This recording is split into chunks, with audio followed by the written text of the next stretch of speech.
It's the dictionary. It's the dictionary. It's the dictionary. It's the dictionary. It's the dictionary. It's the dictionary. It's the dictionary.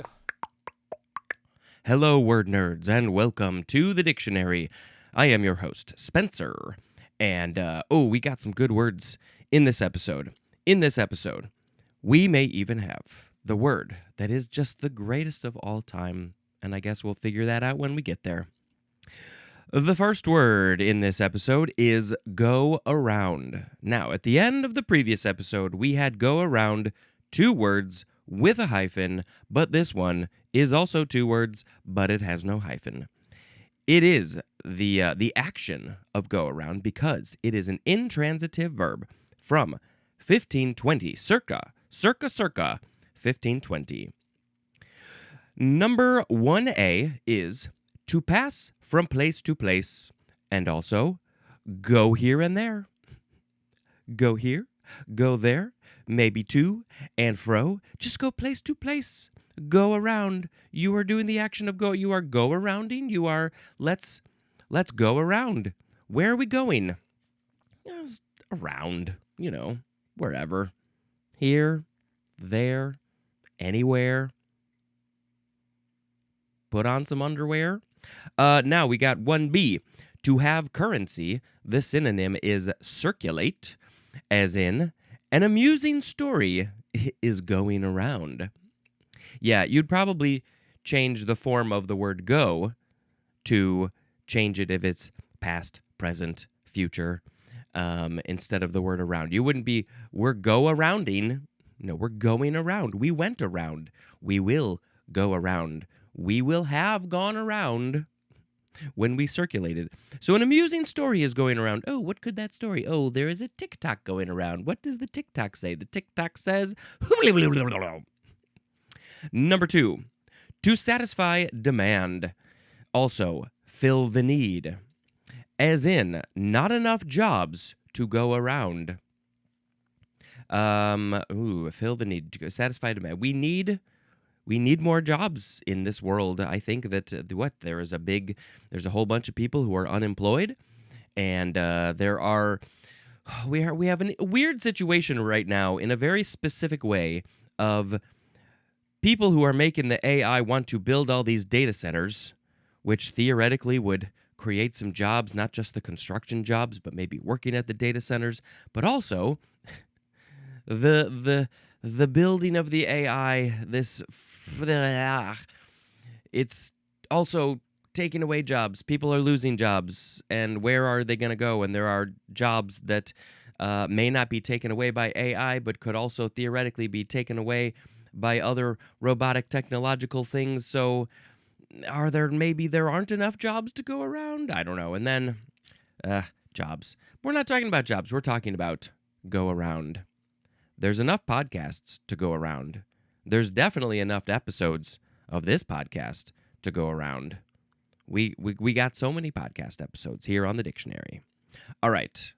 I shall now make a sound effect. I do that between each word. And the one that I'm going to make right now is going to go bah, because now we have the word goat. Goat, noun from before the 12th century. Goats, I feel like, have taken a hold in popular society culture, at least here in America, like a bat out of hell. I don't know. There's something about goats that everybody loves. 1A for goat. The plural would also be goat. It is any of various hollow-horned ruminant mammals, especially of the genus Capra, related to the sheep, but of lighter build, and with backwardly arching horns, a short tail, and usually straight hair. Especially one, and then the species name is Capra hircus, one long domesticated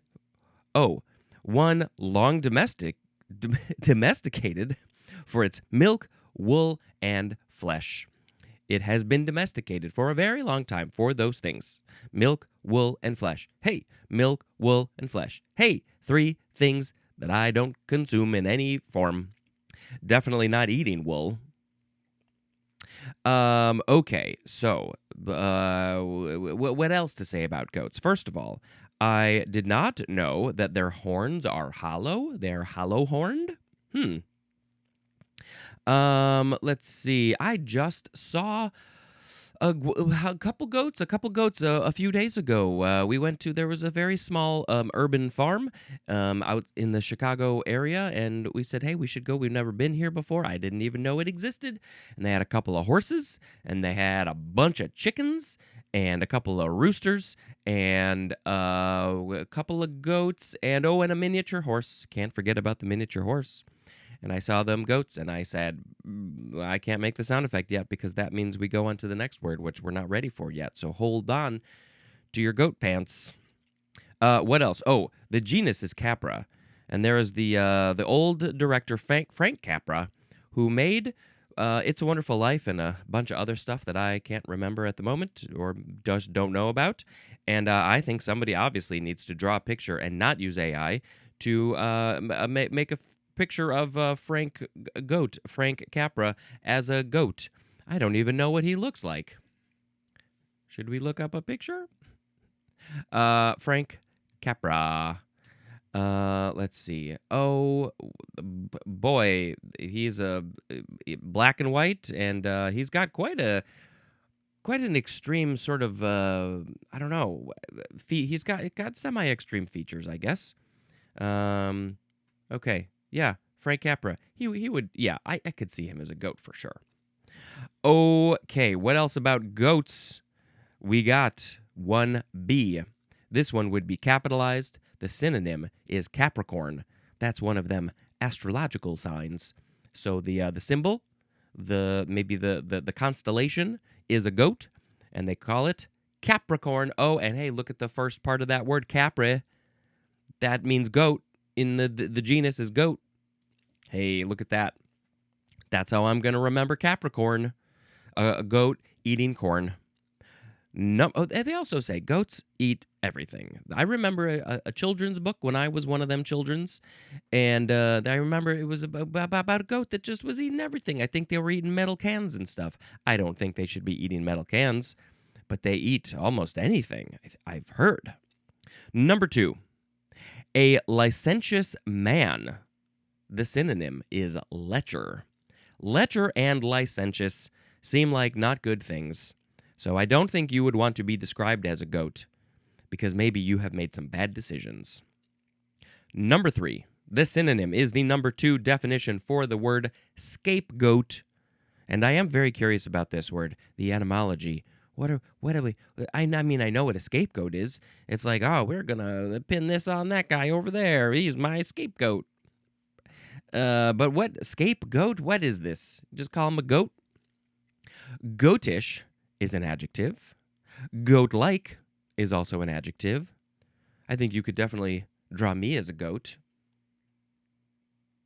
Yep, I'm pretty goatish. Let's look at the etymology for this word. It is from the Old English gat, akin to the Old High German geis, which means goat, from the Old Norse geit, also from the Latin haidus, which means kid, and we do call the young goats kids, so maybe that's something there. But really, the word just comes from other words that mean goat. And of course, I should say I don't know how to pronounce Old English and Old High German. I'm so sorry about that. Of course, Old Norse. Definitely don't know that one. All right, so that was all of the things. What else can we say about goats? I feel like, there was that, I remember, I don't know, 15 years ago, there was some sort of video game about you could just be a goat walking around town, going around town. What are some other goat things? Oh, there were the goats... That very silly movie, which I actually quite enjoyed. It was one of the Thor movies. Was it number 4? Thor 4? Love and Thunder? Did we not call it Thor 4? I feel like I should look this up, but I think the subtitle was Love and Thunder. And, that was a bonkers movie. But yes, there were a couple of screaming goats in there. Look up screaming goats if you don't know what that is. And then there's the goats that freeze when they're scared. Yeah, Love and Thunder was Thor 4. And why did we not use Thor 4? Come on. All right. Goats. The goat yoga. Holy crap, goat yoga. That has become a thing. I literally will be driving down and then I see a sign that says goat yoga. Why aren't we calling it goatga? That one didn't work. Hey, guess what? It's time for goat cheese. 2 words, noun from 1893. Any of various cheeses made from goat's milk. Ooh, this has reminded me another thing to say about goats. I remember many, many, many years ago hearing about, what year would this have been in? Maybe the very early 2000s, 2, 3, something like that.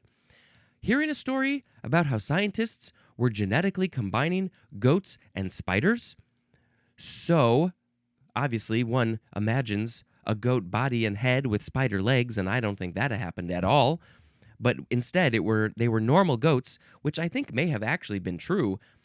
But they had the genes, or that they were at least trying to do this was maybe true, that they had the genes of spiders so they could make silk or in their milk, or silk in the milk? Something about that. I feel like I should go to Snopes and look up, let's see, Snopes, goat, and spider. Obviously, I need to see a goat spider or a spider goat. It's a real scientifically documented subject of genetic engineering. They successfully spliced the dragline silk-producing genes of a golden orb weaver spider into goat embryos. This modification causes female goats to secrete spider silk proteins in their milk. Let's see. Applications. This fiber, sometimes called biosteel, is pound for pound stronger than steel. The U.S. military and various research universities have explored its potential for medical devices like artificial tendons, car airbags, and lightweight bulletproof body armor. So it's a thing. The spider goat. Spider goat, does whatever a spider goat does. Can he climb on the walls? No, he can't. He's a goat. Watch out for spider goat. Now we have goatee. Goat-e. It is a noun from 1844. It is a small pointed or tufted beard on a man's chin. I think we could just say a person's chin, because sometimes people who are not men, who don't identify as men, they also have these. So we can get rid of that word altogether. Goateed, that is an adjective.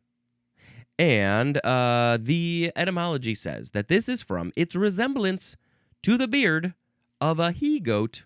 He-goat reminds me of He-Man. That movie's coming out real soon at the time of recording. So I used to have a goatee. There was a time in my life when I said, Spencer, you're going to rock one of these tufted or pointed beards on your man chin. And I was in high school, maybe a little bit after high school too, mostly high school. And I grew quite a long one. I think it ended up being about 6 inches or so. Don't know why. I'm sure people were like, what are you doing? And I said, don't you worry about me, worry about yourself. So I had a goatee. I was goateed. I was definitely goateed. And they, the he-goat, I guess, has just some hair coming off their chin. Oh, what are some other goat? I'm not going to be able to stop thinking of goat things. There's in Wicked, there is a very important goat character, and I just thought of another one I thought, but I have lost it. I have lost my goat memory. I probably have the memory of a goat. Bah! Now we have goatfish. One word, noun from circa 1639. By the way, of course, I have to post a picture of a goat. And, I totally got lost track. I should go back a little bit. Goat cheese. I think I have had some goat cheese in my day, but many, many years ago, not for a long time because I have chosen to be vegan. I don't know if I've had any vegan goat cheeses, though. I would like to try that. I think if I remember correctly, goat cheese, it has a bit of a stronger, or maybe sharper flavor. Let's just look up what the AI has to say. What is the flavor of goat cheese? I know some people are like, "Oh, I just don't care for the goat cheese whatsoever," and other people are like, "Give me all of your goat cheese. I will take their portion. They don't like it. I want it." And sorry about this whole AI thing, but it's just what Google is doing. Goat cheese has a bright, tangy, and earthy flavor. Its unique, sometimes gamey taste comes from specific fatty acids like capric acid. Capric is coming back again. And that is goat cheese. Now, let's fast forward to what I was reversing to in the first place. Got a post a picture of a goat. Maybe post a picture of me with a goatee. Oh, it's a very fancy senior yearbook picture. I don't know what's going on there. I'm very fancy for some reason, and I got a bit of a goatee. But the goatfish is what got me thinking about pictures, because I'm like, what is a goatfish? I probably got to see a picture of a goatfish. It's a noun from circa 1639. Any of a family, Mollidae, of medium size, often brightly colored bony fishes having two long barbels under the chin and elongate body, and two widely separated dorsal fins. Compare to something called red mullet. Red mullet. All right, we are looking up a goatfish because I want to see these barbels or barbels under the chin, which of course is making me think of the goatee, and they're like, that fish kind of looks like it's got a goatee, which is similar to what the he-goat has. And these guys are definitely brightly colored. Looks like mostly sort of a salmony color or a bright red or orange, but there's other ones that are bright yellow and other colors, like a neon, maybe some blues. Anyway, I think the defining factor of their name has these things hanging down under their chin. Well, but now I feel like I need to look up a red mullet. That's another fish, I guess. Oh, and you're showing me pictures of dead fish. I guess people are, fishing for them. All right, that was the goatfish, and the family I said Mollidae. Now we shall go on to it's goat herd, one word, noun from before the 12th century. What was that song? Da da da with the goat da da da, but goat herd? I don't remember. A goat herd is a person who tends goats. Now I would have thought that it should be called goat herder, but they're just a goat herd. Oh, it's because hey, I probably thought about this before. It's because shepherd is sheep herd.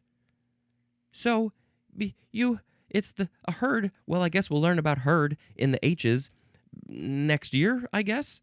And so there's also a goat herd. But shepherd just is like, it's just a word. We don't think about them being for sheep specifically, and the word sheep isn't even in there. It became probably sheep. Maybe it started off as shep. This is blowing my mind a little bit. Do we have a cow herd, horse herd, peacock herd? All of those people can herd they tend to those animals. Fish herd? Okay. This word is from Middle English and Old English, which is really just, again, the word goat and herd in some form. And herd probably just means someone who tends to the thing that they're herding, because they're herding them, bringing them around, stuff like that. Bah! Now we have goat skin. Noun from the 14th century. Number 1, the skin of a goat. Number 2, leather made from goat skin, obviously. I don't know How is this more of a sheep sound or a goat sound? Or are they almost identical? They're related. I don't know which it. The next word is goat sucker. Goat sucker. Ah, that sounds like an insult. You're such a goat sucker. Go suck a goat. Okay. This is a noun from 1611. The synonym is nightjar, which is one word. This is making me assume that it is some sort of plant. I don't know, one of them kind of planty things. But let's just look up goat sucker and see what we get. Oh no, this is not a plant at all. This is a bird. Nightjar. I guess it made me think of there's something night something. Maybe I'm thinking of too much of Nightmare Before Christmas. Ooh, it's a bird. It's a bird, and it looks like a very camouflaged bird because it has some like sort of dark browns, but like mottled with some light colors, and it looks like they would camouflage very well on tree bark and other such things. Yeah. Oh, and they look like they don't care. They look like they're ready to take a nap. At least this one does. Yeah, they can close their eyes into this little slit, kind of. But what is this that I'm seeing? I am seeing a film from 2009 called Goat Sucker. And I don't know if it's about a bird or what, but for some reason, somebody decided to make a movie called Goat Sucker. And I am very curious. It says, they went looking for a legend. What they found was a nightmare. Interesting. Hey, shout out to Goat Sucker. Never heard about that movie. All right, now we got to move on to no more goat words. We got bah. It's the word gob. G-O-B. First form, noun from the 14th century. Number 1, the synonym is the word lump. Lump, lump, lump. Like sitting there like a lump on a tree. A gob. Number 2, a large amount. This is usually used in plural, as in, what are you probably thinking of? There's gobs of something. Gobs. Yeah, it's gobs of money. That's the example. But you can have gobs of just about anything. If you have just a large amount of something, you got gobs. You got gobs. What do I have? I have gobs of facial hair at the moment. I need to shave. I'm going to do that tomorrow, I think. Gobs and gobs. I would like gobs of gobstoppers, obviously. Is gobstopper even going to be in here? Let's see, scanning into the next episode. Nope. Gobstopper is not, probably because it's just more of the name of a thing. Okay, so gobs, a large amount, and also lump. Huh, interesting. I wonder how that happened. But we should probably look at the etymology. The etymology says this is from the Middle English gob, probably a back formation from the word gobbet, which will be not in the dictionary at all. Gobit, maybe? Maybe that's also a Middle English word, which is maybe why it's not in our dictionary. And that's very sad that what is a gobit? Or a gobbet? Let's see. Let's look up just that word and see what anything has to tell us. Unless it's now. Now there is, there is a double B gobbet, which is coming up very soon. So I think it really just, it comes from that. Okay, good. I'm glad that it is actually in the dictionary. Now, we got to move on to, it's harder to do it at a lower pitch. The second form of gob. Now this one is actually pronounced, the first pronunciation is gob, or also gob. It is a noun from circa 1550. It's chiefly British, and the synonym is this thing right here. If you're watching the video, you already know what I'm talking about, or you British people know what I'm talking about. It's right here in between the lips. It's the mouth. The mouth is the gob. Yeah, I think we probably will see other words related to this. Shut your gob is probably what they will say. This word is probably from the Scottish Gaelic word mouth. I guess it's also just gob, probably. Also from the Irish. And that means, in Irish, I guess it means beak or pursed mouth. And your beak, your pursed mouth, I'm pursing my mouth, turning it into a purse. You put your change in there. Don't put money in my mouth. Okay, gob or gob is mouth. And then we go, bah. The third form of this word.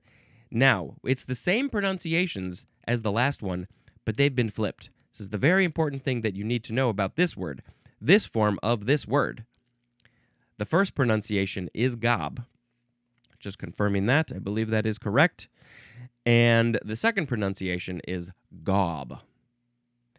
This is a noun from 1915. The synonym is sailor, like the one who is sailing a boat. Go sail a boat. The origin is unknown, so this is a very interesting etymology that we just don't know about. A gob is also a sailor? Where did that come from? Who said it? Why did they say it? Why is it in the dictionary? Bah. Next is gobbet with 2 B's. Noun from the 14th century. Number 1, a piece or portion. And what are we talking about? Probably of meat. A gobbet of meat. I guess often the word gobbet, at least back in the day, was used to talk about just a piece of meat, a piece or a portion of a meat. Now, if I am giving somebody a piece of my fake meat, my vegan meat, I'd be like, here's a gobbet for you. Number 2, the synonyms are lump and mass. Yep, just like a lump of meat, a mass of meat, a gob of meat. A gobbet of meat. Number 3, a small fragrant or, nope, it's a fragment. A small fragment or extract, as in a gobbet of information. I'm not going to tell you everything. I'm just going to give you the information in bits and pieces, in gobbets and goblets. Gobbets, just a little piece, a little fragment of extra. I need to pull the gobbets out of you. I need to find out more about this story. That story that's been going around. I will give it to you in gobbets. Number 4, a small quantity of liquid, and the synonym is drop. Drop. Just a little bit. A gobbet of liquid. Can you just put a gobbet of liquid? Can we use this instead of drop? A gobbet. And say for liquids and meats, we shall now use gobbet for those words. This word is from the Middle English gobbet, also from Anglo-French, and would they have said gobelet? But it doesn't say what exactly it means, so it probably just means lump or mass or meat or something like that. All right, what is next? What is next is me gots to go. Now we have the word gobble. Gobble, gobble, gobble. That's not a goat word. This is the first form. It is a transitive verb from 1601. Number 1, to swallow or eat greedily. Just gobbling up your food. Just put a plate of food in front of me. I'm going to gobble it up. Nom, nom, nom. Number 2, to take eagerly. This synonym is grab, and this is usually used with the word up. Gobble up. Gobble up those coins. Gobble up the food. Gobble up the hummus. 3, to read rapidly or greedily. How do you read greedily?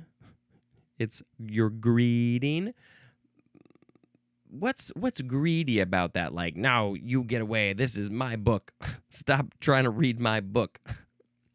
I'm gobbling it up.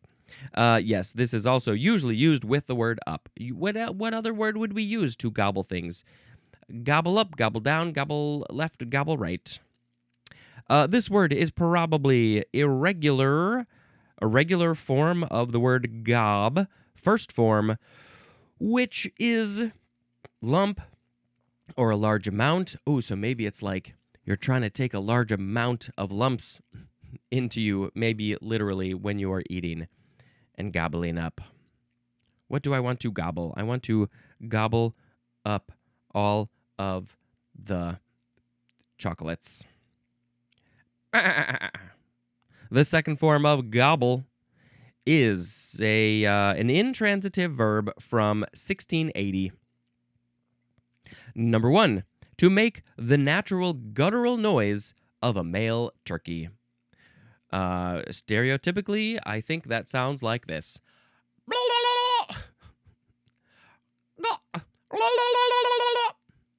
Is that what a turkey sounds like?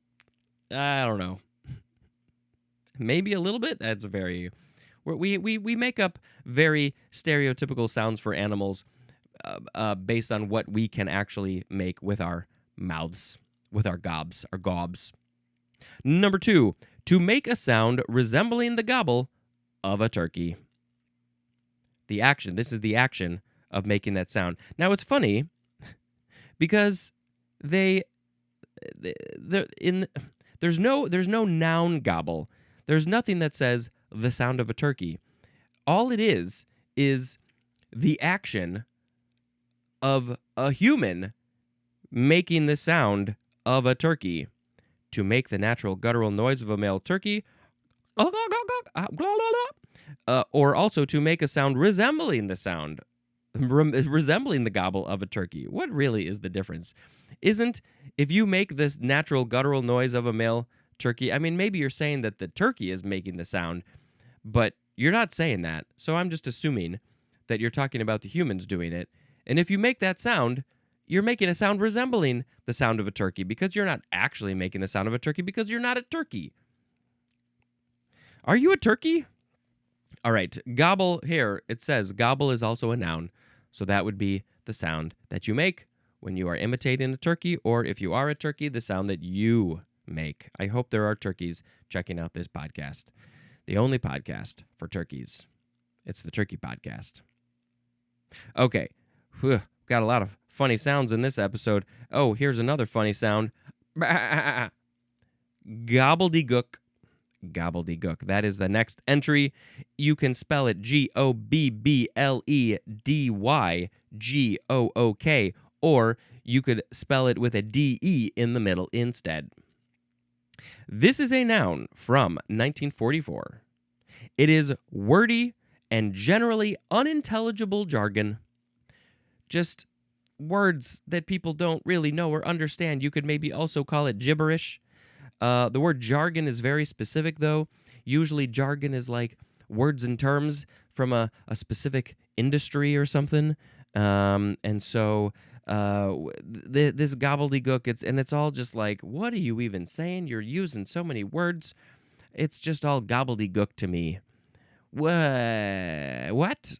Maybe sometimes people think what I say is gobbledygook, and that's fine. We don't speak the same language.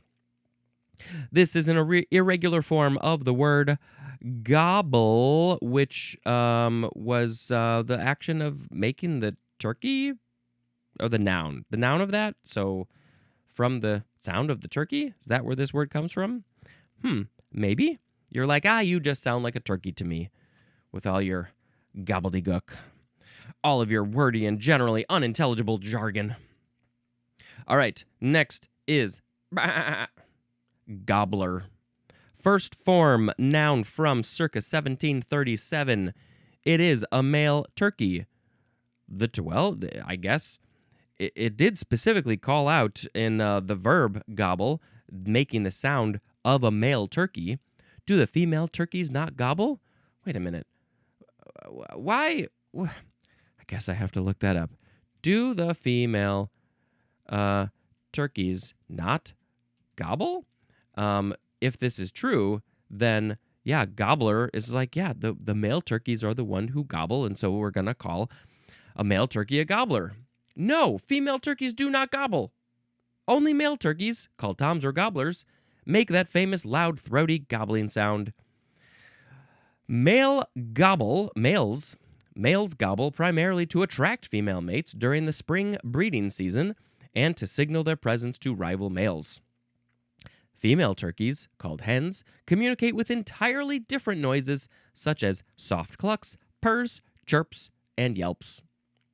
I don't know. I think if a female turkey started gobbling, I'd be like, "Oh, what's that sound? Oh, gobble gobble." Okay. Yeah, a male turkey is a gobbler because they gobble, and the ladies don't gobble. Nope, that's not my sound effect. Got so many animal sounds. How many more can we make? Now we have the second form of the word gobbler. Noun from circa 1755. One that gobbles. Probably food. I'm definitely gonna be a gobbler later today when I am ready for some food. And I have some food in front of me. Bah. Now we have the word gobelin or gobelan. Gobelan. It is spelled capital Gobelin. Adjective from 1788. Of, relating to, or characteristic of tapestry produced in the Gobelin works in Paris. So I tried to use the second pronunciation because I assumed that was maybe a little bit more accurate to these French works. Gobelin, maybe. So what is this? It's tapestry. Tapestry produced. We are describing something as Gobelin or Gobelan, because it was made in this area, the Gobelin works. But the works, it's the work that has come from this thing. But what is Gobelin? Well, the etymology says it is it's Gobelin dye and tapestry works from Paris, France. So, but where does the word come from? That's what I want to know. Is it the name of a person who started a company making this? Oh, here's one. That's Gobelins, Paris. It's a school. Oh, that's an animation school. But what is this? That is that's the same thing. But I wanna know. I guess like I gotta put in tapestry. Oh, where's that? There we go. Let's do that. So is this like a company that was named Gobelin? The Gobelin, I don't know how to pronounce this word anymore. Gobelins. The Gobelin Manufactory is a historic tapestry factory in Paris, France. It is located at 42 Avenue des Gobelins, near Le Gobelin Metro Station in the 13th arrondissement of Paris. It was originally established on the site of a medieval dyeing business, not the business of death, dyeing as in like coloring things, by the family Gobelin. There we go. Family name. They were a family of dyers who, in the middle of the 15th century, established themselves in the Faubourg Saint-Marcel, Paris, on the banks of the Bièvre. All right, so it came from, it's a family name. It's a family name. All right, that was fantastic. And so we're describing things in this style of tapestry and dyeing. Now we shall go to one more entry for this episode. Bah! It's go-between. Go, hyphen, between. Oh, the hyphen is the go-between, between the words go and between. It is a noun from 1598. An intermediate agent, the synonym is broker. You're like, I don't know how to do this stuff. I want to deal with this thing over here. I need somebody to be a go-between to help me out with this stuff. Can you broke stuff for me, go-between? Okay, it's time for word of the episode. Everybody's favorite time when I read the words and I tell you one and sing some sort of song about it, which it is what it is. Today we had go around, goat, goat cheese, goatee, goatfish, goat herd, goat skin, goat sucker, gob, gob, gob, gobbet, gobble, boop, boop, boop, gobble, gobbledygook, gobbler, gobbler, gobelan, and go between. There were definitely a good handful of these that I could absolutely pick as the word of the episode. Goats, goatee. I'm feeling like, though, just because I love this word, we got to pick gobbledygook as the word of the episode, don't we? Of course we do. Gobbledygook, gobbledygook. This song is gobbledygook. It's full of the word gobbledygook. Me just saying gobbledygook. That's fine. That was just fine. All right. Next thing that I got to do real quick is tell you about another movie, and I have hit the last movie on my list again, so I got to see some more. Might go see one tomorrow. This next movie, it's been getting a lot of buzz recently at this time of recording. It's called Backrooms.